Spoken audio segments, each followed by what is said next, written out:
Assalamualaikum warahmatullahi wabarakatuh. Saya Devi Kurnianingrum, NIM 4022000017 ingin mempresentasikan hasil karya saya untuk memenuhi tugas fikih muamalah dengan judul Dampak Perjudian Biliar terhadap Penurunan Pendapatan di Desa Wonodadi Kulon. Perjudian dalam pandangan Islam. Permainan judi biliar dikatakan sebagai kategori tindakan rasional instrumental. Dalam bahasa Arab, judi sering disebut dengan istilah maisir.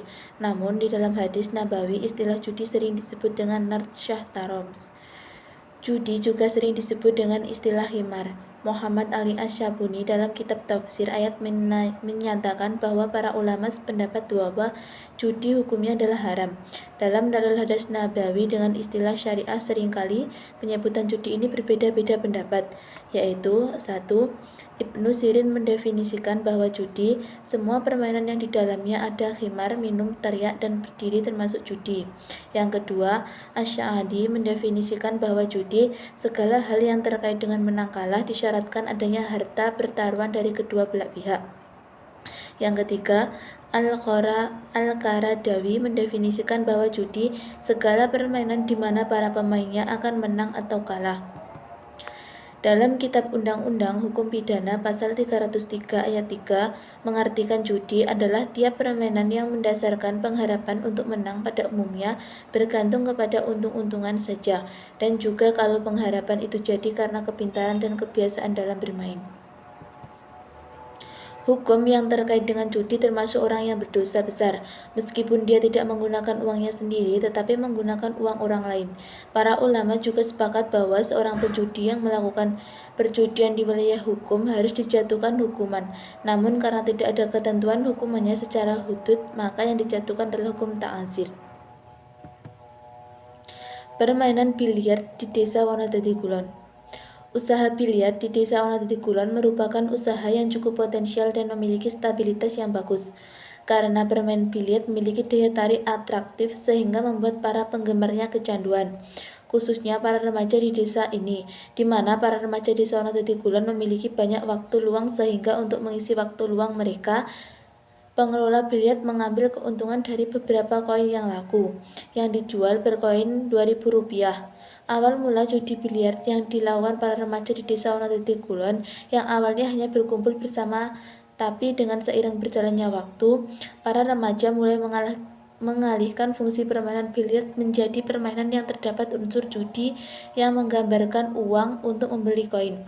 Alat bermain judi biliar sama halnya dengan alat yang biasa digunakan pada umumnya.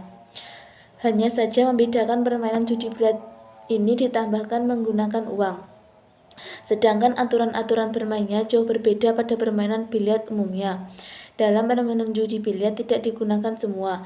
Ada beberapa bola yang disisihkan karena satu set remi jumlahnya hanya 13, sedangkan jumlah bola biliar ada 15, sehingga bola bernomor 14 dan 15 disisihkan saat permainan judi berlangsung.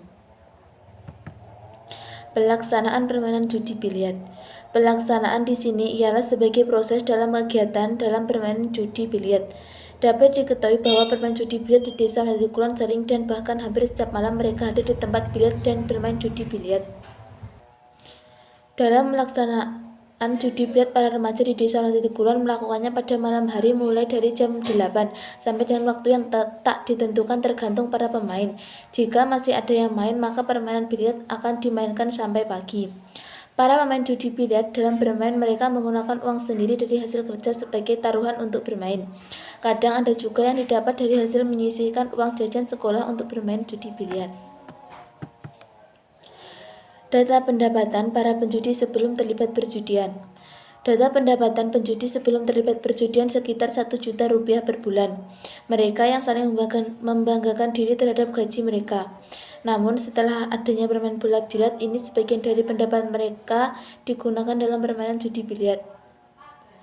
Dampak perjudian biliar yang ada di Desa Wonodadi Kulon. Permainan judi biliar di Desa Wonodadi Kulon berakibat sangat menurunkan pendapatan mereka dan berdampak pada rusaknya hubungan dalam masyarakat. Perjudian tidak bisa diandalkan sebagai mata pencarian mereka. Kesehatan juga menurun akibat begadang, kepribadian yang berubah seperti meminjam uang dan berbohong, dan itu tindakan yang sangat merugikan dan menyimpang dari ajaran agama maupun norma dan hukum yang berlaku di Indonesia. Selain dampak di atas juga bisa menyebabkan stres dan bahkan membuat perilaku kriminal. Pengertian judi menurut beberapa ahli. Menurut Kartini Kartono, perjudian adalah pertaruhan dengan sengaja, yaitu mempertaruhkan satu nilai atau sesuatu yang dianggap bernilai dengan menyadari adanya risiko dan harapan tertentu pada peristiwa permainan, pertandingan, perlombaan, dan kejadian yang belum pasti hasilnya. Menurut Muljatno, tindak pidana diistilahkan dengan perbuatan yang dilarang oleh suatu aturan hukum larangan mana disertai ancaman, sanksi, yang berupa pidana tertentu bagi barang siapa yang melanggar larangan tersebut. Menurut ulama fiqh Syekh Muhammad Yusuf Qardawi, perjudian adalah permainan yang tidak luput dari untung rugi yang dialami oleh si pemain. Unsur tindak pidana perjudian. Ada 3 unsur yang harus dipenuhi dalam perjudian, yaitu perbuatan yang dilarang, ancaman, atau pidana. Selain itu, 3 unsur agar suatu perbuatan dapat dikatakan perjudian. Pertama, permainan atau perlombaan. Yang disebut perbuatan yang dilakukan biasanya berbentuk perlombaan. Kedua, untung-untungan. Untuk memenangkan perlombaan atau permainan lebih banyak digantungkan pada unsur spekulatif atau kebetulan. Faktor kemenangan yang diperoleh dikarenakan kebiasaan dalam mengatur strategi cara bermain. Ketiga, ada taruhan. Dalam permainan atau perlombaan ini ada taruhannya yang dipasang oleh para pemain atau bandar, baik dalam bentuk uang ataupun harta lainnya. Bentuk-bentuk sanksi perjudian. Yang pertama, sanksi dalam hukum pidana. Sanksi pidana merupakan jenis sanksi yang paling banyak digunakan di dalam menjatuhkan hukuman seseorang yang dinyatakan bersalah melakukan perbuatan pidana.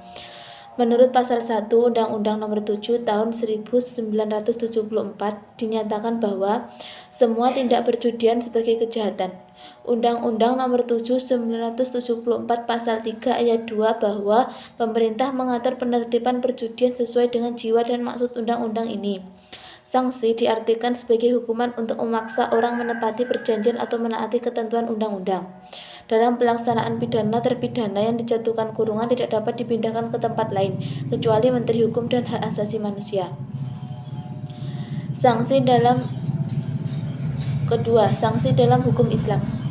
Sanksi dalam hukum Islam yakni jarimah hudud, jarimah qisdiyat, jarimah ta'azir. Jarimah hudud adalah jarimah yang diancam dengan hukuman had. Had adalah hukuman yang telah ditentukan oleh syara dan menjadi hak Allah. Jarimah kisah diat yakni jarimah yang diancam dengan hak asasi manusia. Sedangkan jarimah ta'azir adalah jarimah yang mendidik atau memperbaiki pelaku agar ia menyadari perbuatannya. Konteks sosial permainan judi di Desa Wonodadi Kulon. Permainan sosial tidak pernah berlangsung dalam ruang hampa seperti yang dirasakan di masyarakat Desa Wonodadi Kulon. Masyarakat Desa Wonodadi Kulon mempunyai karakteristik yang cukup unik atas konteks sosial di mana bermain judi biliar ini berlangsung. Konteks sosial dari permainan judi seperti berada di ruang sosial, yakni perpaduan antara ruang sosial yang mulai terbuka oleh pengaruh budaya ekonomi global, tingkat pendidikan masyarakat yang beranjak meningkat berpadu dengan nilai religius yang mayoritas penganut Islam dan nilai lokal daerah di mana mayoritas penduduk ini tinggal. Judi biliar ini ada seiring dengan berkembangnya desa ini dengan ditunjang teknologi yang semakin canggih seperti saat ini. Judi biliar memanfaatkan ruang yang kosong dalam daerah yang aturan adatnya tidak ketat dan cenderung tidak ada hal yang membuat judi biliar ini dilarang oleh adat. Sekian presentasi dari saya, kurang lebihnya saya mohon maaf. Akhirnya, wassalamualaikum warahmatullahi wabarakatuh.